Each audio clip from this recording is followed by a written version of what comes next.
నమస్తే, welcome to YoYo TV. Andhra Pradesh ఎన్నికల్లో ప్రజలు అధికార వైసీపీకి గట్టి షాక్ ఇచ్చారు. సంక్షేమ పథకాలు, బీసీ మంత్రంతో రంగంలోకి దిగిన వైఎస్ఆర్సీపీ కూటమి ముందు కుదేలైంది. చరిత్రలో ఎన్నడూ లేనంత ఘోరంగా ఓటమి పాలైంది. గత ఎన్నికల్లో వైసీపీ దెబ్బకు తెలుగుదేశం పార్టీ ఎలా కృంగిపోయిందో ఈసారి ఎన్నికల్లో సేమ్ సీన్ రివర్స్ అయ్యింది. వైసీపీ వ్యతిరేక ఓటు చీలిపోనివ్వనని చెప్పిన జనసేనాని అనుకున్నట్లే చేసి ఏపీలో కూటమికి భారీ విజయం చేకూర్చిపెట్టారు. ఈ ఎన్నికల్లో మెయిన్ గేమ్ చేంజర్ గా నిలిచారు. ఏపీలో 12న ముఖ్యమంత్రిగా చంద్రబాబు ప్రమాణ స్వీకారం చేయనున్నారు.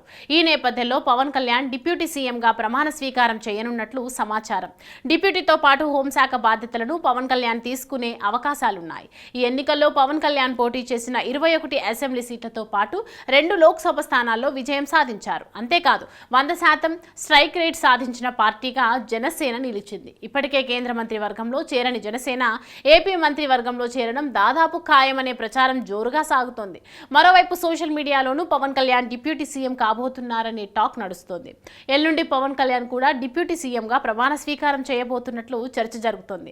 కొందరు ఈ అంశాన్ని ప్రస్తావిస్తూ ట్వీట్ చేస్తున్నారు. పవన్ కళ్యాణ్ ఉప ముఖ్యమంత్రి కాబోతున్నారని, ప్రమాణ స్వీకారానికి తాము కూడా వెళ్తామని కొందరు జన సైనికులు జోరుగా చర్చించుకుంటున్నారు. అయితే చంద్రబాబు మంత్రివర్గంలో పవన్ కళ్యాణ్తో పాటు మరో 4 మంత్రులుగా ప్రమాణ స్వీకారం చేసే అవకాశాలున్నాయి. అటు బీజేపీకి కూడా మంత్రివర్గంలో 2 సీట్లు దక్కే అవకాశాలు పుష్కలంగా కనిపిస్తున్నాయి. మరి పవన్ కళ్యాణ్ ఏపీ మంత్రివర్గంలో చేరి ఆ బాధ్యతలు స్వీకరిస్తారా లేదా అనేది చూడాలి. మరోవైపు పవన్ కళ్యాణ్ పూర్తి చేయాల్సిన సినిమాలున్నాయి. ఈ నేపథ్యంలో పవన్ కళ్యాణ్ ఏపీ మంత్రివర్గంలో చేరుతారా అనేది కూడా డౌటే.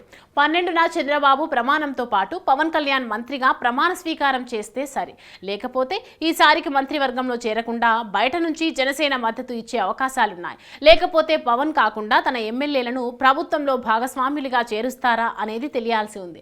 మరి పవన్ కళ్యాణ్ డిప్యూటీ సీఎం పదవిని తీసుకోబోతున్నారా లేదా అన్నది తేలాలంటే 2 రోజులు ఆగాల్సిందే.